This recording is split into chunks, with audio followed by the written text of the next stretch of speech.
Hello, Hi. and, and welcome back to the VoiceFirst Roundtable Season 2. My name is Bradley Metrock. I'm CEO of a company called Score Publishing based in Nashville, Tennessee.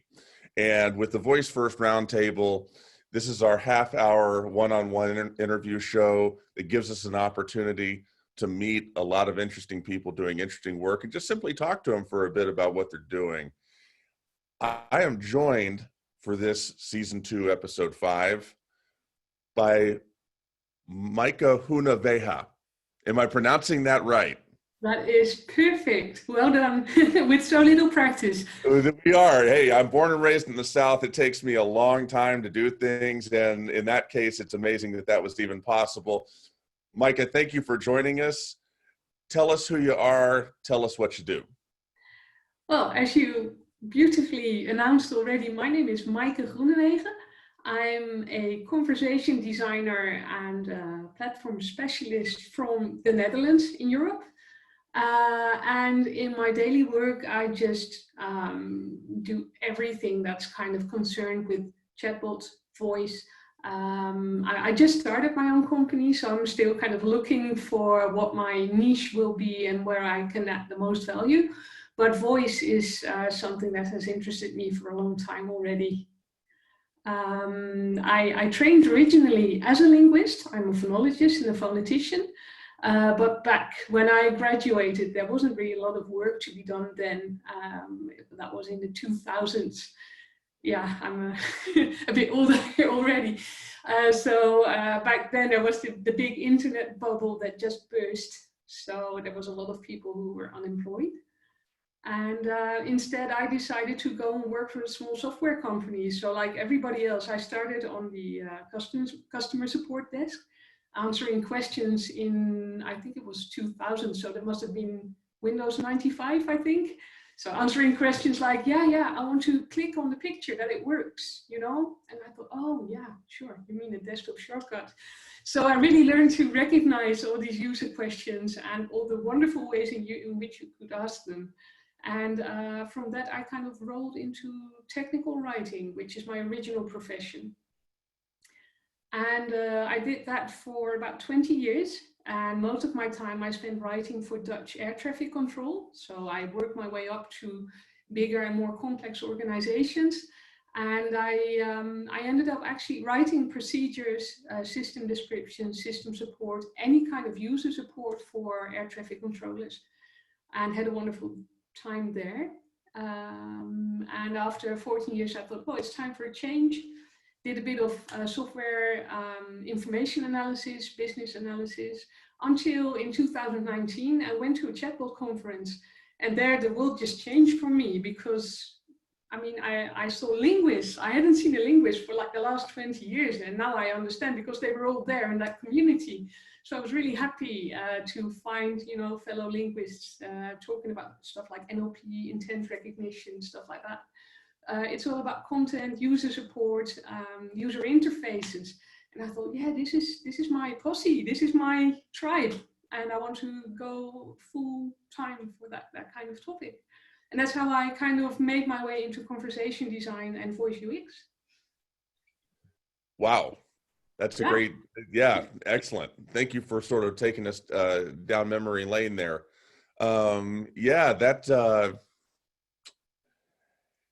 It's amazing how folks who have like yourself, there's a lot of stories like that where people who have accumulated different experience, whether it's strictly being a linguist or whether it's in technical writing, that's another one, or whether it's other sort of aspects of, you know, classical arts, have come back into the forefront with voice and with the rise of voice. It's really remarkable. Thank you for being part of the show with us. I'm going to start by asking you about what's on everybody's mind, and that is the coronavirus. Yeah. I wish it weren't on my mind, but it is. We're getting ready to announce later today a change in a event that we were scheduled to do next month that was going to be in person and now won't be anymore. And it just feels like, you know, you described how your world changed. when you went to that chatbot event and your eyes were open. It feels like our world, all of our worlds have changed. Every single day that goes by is some sort of seminal event that makes it feel like it's a week and a day right now almost. We, as you wrote leading up to this podcast, and as we talked about on This Week in Voice last week, Google has made some interesting decisions with regard to coronavirus, a major issue like this that's of major information value to the public, and how voice works with that. Why don't I just start there? Tell me your thoughts on how Google, tell me, first of all, just for people watching and listening, what has Google done with the coronavirus? Start with that. And do you agree with how Google is handling coronavirus with respect to Google Assistant, and just your thoughts on that? Sure. Yeah, it's a very interesting move. What Google did actually was to remove all actions that are corona related, stating that they don't want to contribute to the information overload and perhaps also the misinformation that's being spread quite rapidly around the world. There have been some corona actions on Google Assistant, and I think overnight Google just removed everything. Later on, I also found that corona-related apps are also removed from app stores and stuff like that. And well, for me personally, it started out as a bit of a nuisance because, well, I founded the Dutch chapter of Women in Voice, and we thought, well, Google Assistant doesn't have any accurate information on the coronavirus yet. If you ask what's corona, or hey Google, tell me about the coronavirus, it comes up with information about beer and circles around the sun and stuff like that. So we thought it would be really interesting for us in a kind of a hackathon setting to create an action for Google Assistant or a snippet or something like that. And then we found we couldn't because, well, obviously we're not a party that can activate Google Actions. We're not an official body or instance. So I thought it was really annoying then, but then I started to think about this, and what you see in chatbot world, which is of course comparable, you see all these chatbots kind of being created by people that are enthusiastic, that have the best intentions, but they don't really necessarily take into account the amount of work it takes to maintain a chatbot, or to make sure that the information that you provide is actually accurate and is reliable. So in hindsight, I think it's not a very bad idea to, make sure that not everybody can communicate, because the more people communicate, the more risk of misunderstanding. And to be honest, right now, I'm in the middle of Corona. We've got more or less a complete lockdown right now. Schools have closed. The entire public life has come to a halt. Restaurants are closed, stuff like that. And I mean, this is real. This is serious. And this calls for serious measures. This is not the time to start experimenting with stuff and say, hey. So what we did instead with Women in Voice is we thought, well, we can still make a showcase, because voice in the Netherlands is still relatively unknown. Not many people have a smart speaker, and there's not as much of a voice movement yet as there is over there with you in the States. So we thought, why don't we just, build examples, give best practices, and just reach out to governments or public bodies and see whether we can help them that way. So yeah, that's basically where we stand now. Excellent. Yeah. And, as we talked about on This Week in Voice last week, a little bit of an echo. Let me see. Maaike, mute yourself real quick. Sure. Let me see if that solves the problem. As we discussed on This Week in Voice last week, yeah, that did solve the problem. So we'll take turns back and forth here. A lot of people have responded to things like what Google has done in the past with complaints about freedom of speech. And as we talked about on the show, and I also discussed this with Brett Kinsella on the VoiceBot podcast too, Um, you know, normally it might be a valid concern that these major ecosystems, these juggernauts, these behemoths, are clamping down on who can say what about what. But in this particular circumstance, to me, it's all good. It makes a lot of sense because you look at all the money and the time and the resources that have gone into creating the Google Assistant itself and the Google Assistant ecosystem, much less Amazon with Alexa, Apple with Siri, Samsung with Bixby, and so on. They've got the right to not let whoever just feels like coming along and opining about coronavirus. They got the right to stop them from doing that. And we can have the freedom of speech conversation another day. I feel like they're entirely justified to do that. Furthermore, as I talked about with Brett, and Pete Erickson was on that podcast as well,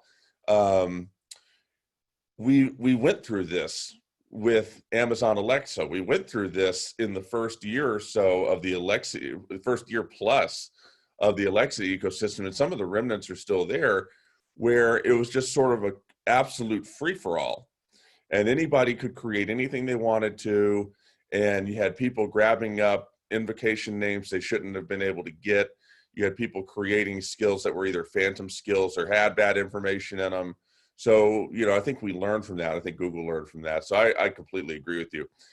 I'm going to shift gears, and I want to ask you about, so Martin Lynn Fitzgerald came to Project Voice, which was in January, and he's working with Project Silver. That's about as good as I can do. Project Silver.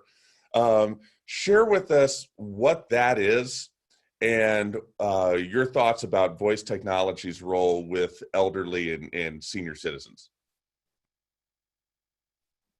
Sure. Project Silver is, as the name indicates, a project or a corporation of different parties that take an interest in how voice technology can support the elderly.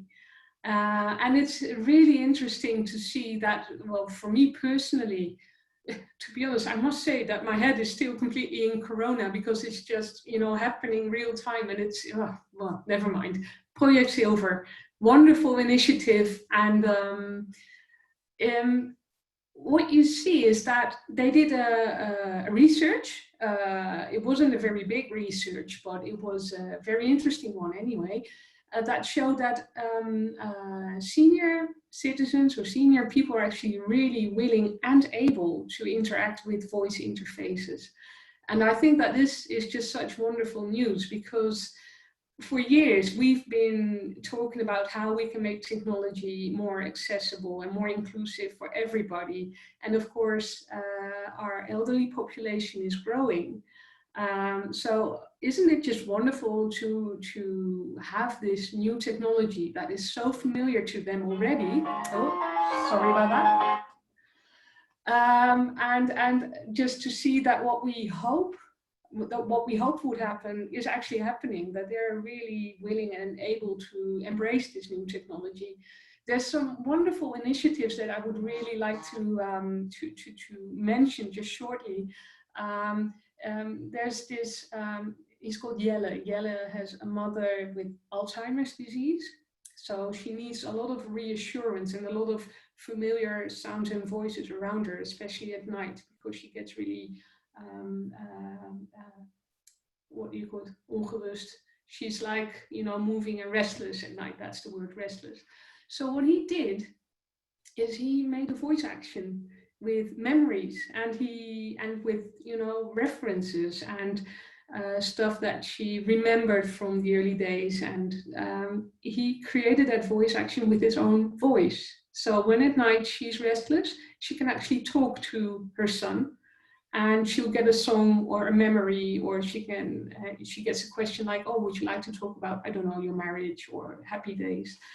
And it's just, for me personally, so touching and so wonderful that we can actually help people like that in that way. So, yeah. Yeah, that's pretty remarkable. I've got the sense, I'm not alone by any stretch. I'm sure you feel this way, but I want to sort of get your thoughts on this before we leave this topic and go on to the third one. You know, it feels like this is the year for voice in healthcare, and I'm actually in the middle of writing a big article on this now. You know, I think coronavirus has really skyrocketed to the surface the idea of voice technology in a public health context, but then also a personal health care context. And it's everything from contactless use of technology to where we're touching less things because we're using our voice, and every less thing we touch is one less opportunity to get a disease like coronavirus or anything else. It's one less opportunity to pass it on. And from a public healthcare standpoint, there were already these things bubbling up to the surface, and you know, Alzheimer's is a great example. You know, all sorts of stuff that helps elderly and senior citizens, stuff that helps people who need accessibility. Do you feel that way? Do you feel this is the year for voice in healthcare? Do you feel like it's ready for prime time? Well, for me personally, I would really hope that for the Netherlands this year will be or become the year of voice, period. Because sometimes I look at what's happening in the Anglo-Saxon world and I'm a bit envious because voice is already so present in everyday life and adapted by not just the early adopters, but by a larger public as well. And I mean, in Holland, we've got, I think, about 500 actions on Google Assistant. We don't have Alexa yet in Dutch. So for us, it's still very new, very novel, very interesting. But for me, I hope that 2020 will be the year where we actually pick up voice technology, embrace it, and follow the pioneers like Maarten, but also, for instance, Carla Verwijmeren, who is one of the women in voice, who's doing some really, really interesting stuff in just getting people aware of what voice is, because that's still the stage where we're at. And but yeah, let's take it forward. I mean, you've paved the way, so yeah, why not? Yeah, good. Glad to hear that. Yeah, I hope you weren't saying I've paved the way. I haven't done anything other than talk to interesting people doing interesting things like you. But yeah, I share your enthusiasm, and it's great to see that. And let me conclude. This has been fantastic. Let me conclude just by asking you. So, and then maybe you can play that ragtime ringtone of yours.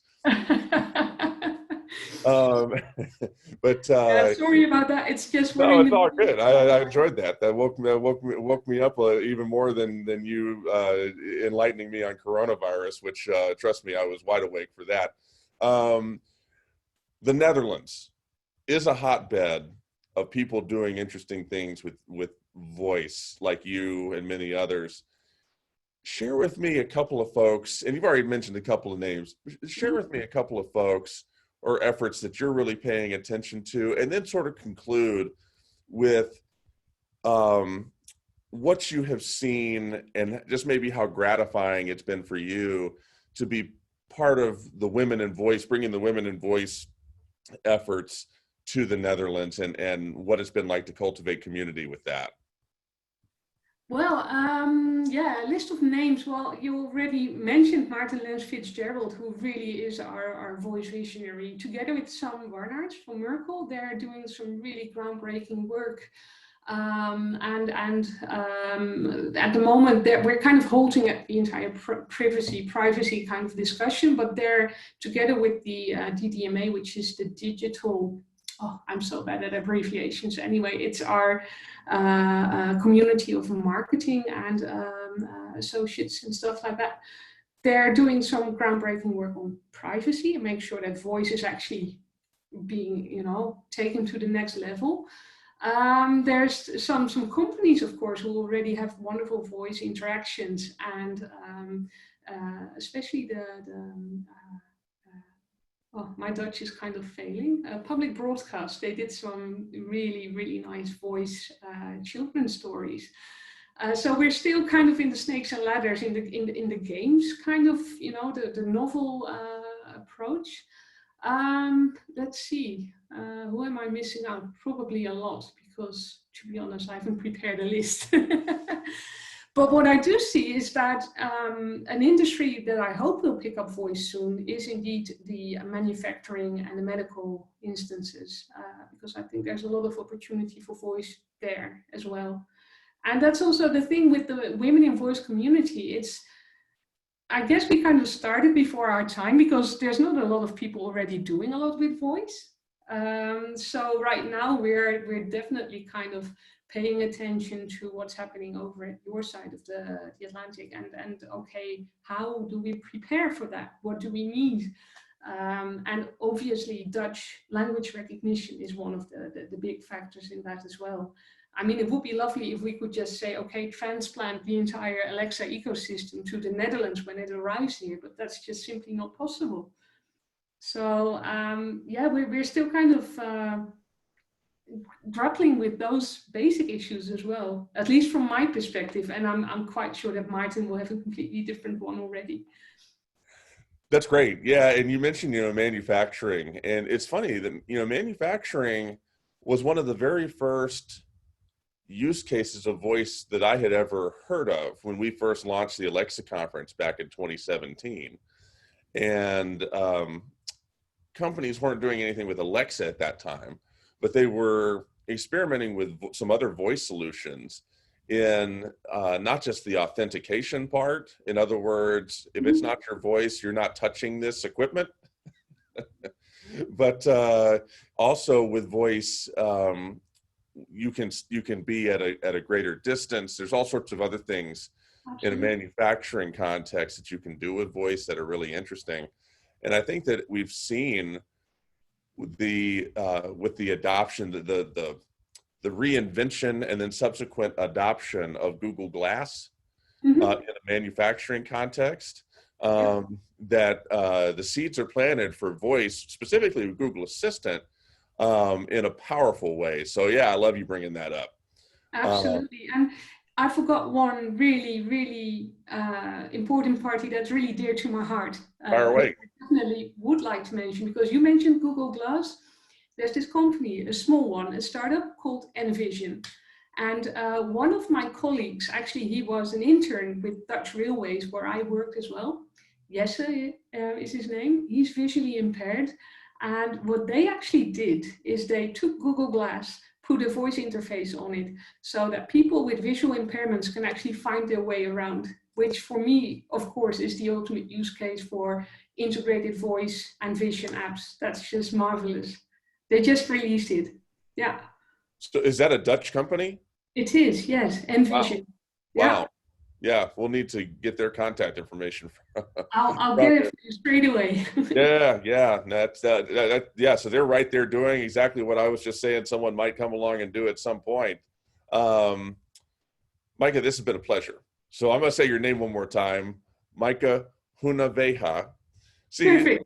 Yeah. So being a guy is strike 1 and 2, but being born in the southeastern United States, that's strike 3, 4, 5, 6, 7. For being able to say something like that. So, but hey, I managed to get it right. Thank you for being part of this with us today, being part of the VoiceFirst Roundtable, taking the time, sharing not just your experience, but your expertise with me and the audience as well. It's greatly appreciated. Thank you for having me. For the VoiceFirst Roundtable, Season 2, Episode 5.